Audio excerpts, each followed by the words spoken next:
Are you asking if there is a soulmate for everyone? Yes, that's my question.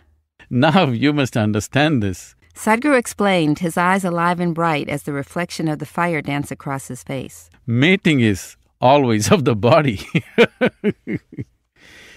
It is a body requirement. Maybe it is also of the mind and the emotions.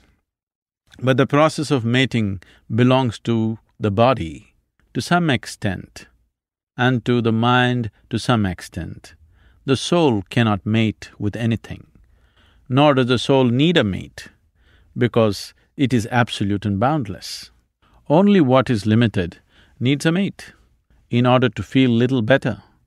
This line of thinking, though logical, sounded quite stark and not the least bit romantic or fun. Why do you choose a mate? I guess to find fulfillment. You want your body to feel a little better. We call that sexuality. It can be quite beautiful. We want our mind to feel a little better.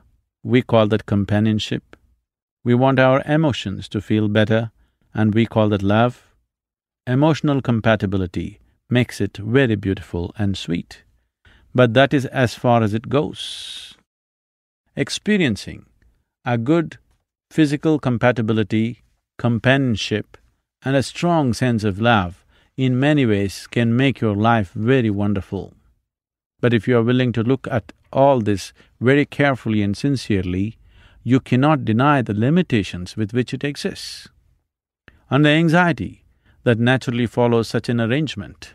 Though it is quite a fortune for a human being to find someone who is physically, mentally, and emotionally compatible, the limitedness of that arrangement invariably becomes suffocating if you are unwilling to settle for the limited.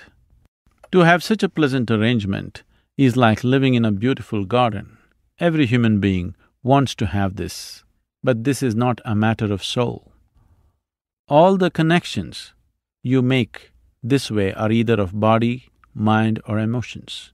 You cannot connect anything else this way. Maybe if you rise in your awareness and attain a certain mastery over your energies, you can connect your energies. It is extremely important that we understand the limitations with which we are living and try to make the best of them for now, and then see how we can go beyond our limitations tomorrow. If you do not understand the limitations of your relationship, it gets greatly decorated, but when it crashes, it becomes so ugly you cannot even walk out of it gracefully. It becomes ugly simply because you tell many lies to yourself and to the other person. It is better to be straight, at least with yourself. Even if your partner lacks the necessary maturity for you to be 100% straight with him, at least to yourself you must be straight. It is very important. If you want to live sensibly and joyfully, it is extremely important that you should not fool yourself. It is all right to fool the other person. You already know he is a fool because he has provided sufficient proof of that as he has come to you.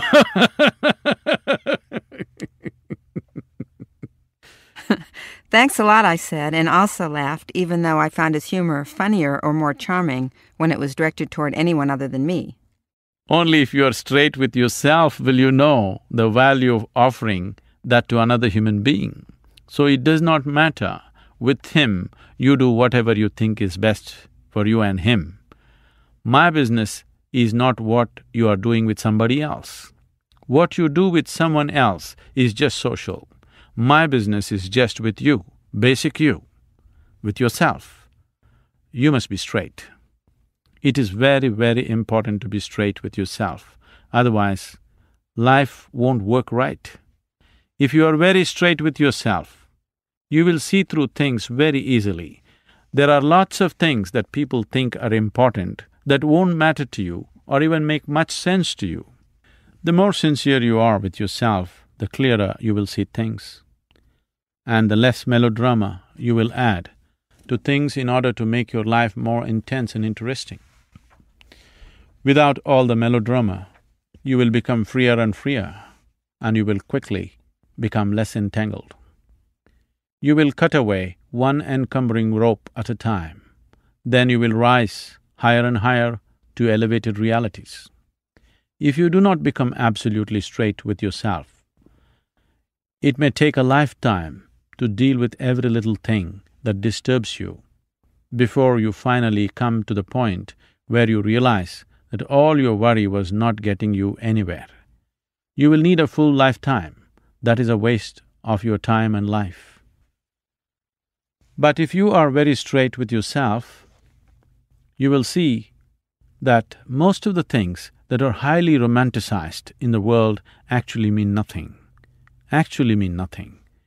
They are all very empty. Life is full as it is.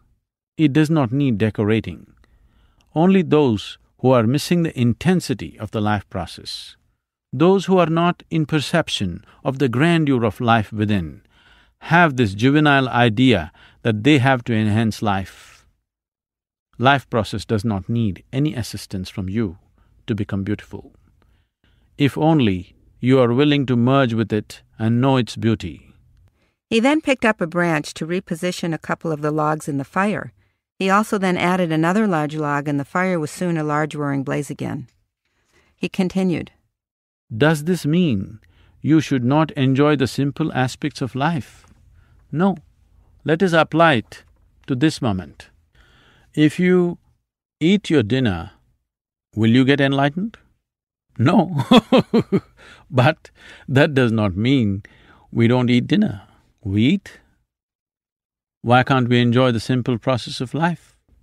We will eat because we are hungry.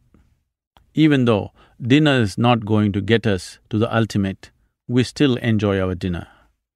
Our bodies are hungry. Similarly, if you are hungry in your emotions, your body and your mind for certain things, you get married. But you know very well that this is not the ultimate. This is a good way, a sensible way to handle your marriage. If you believe too many fancy things about it, then it cannot help but disappoint you. One day, it is definitely going to crash in on you. Even if you are married to the most wonderful person in the world, it will still crash because you cannot fool yourself forever. These arrangements are made to make our life journey pleasant for ourselves, also for those around us. What you call peace, joy and love are different levels of pleasantness.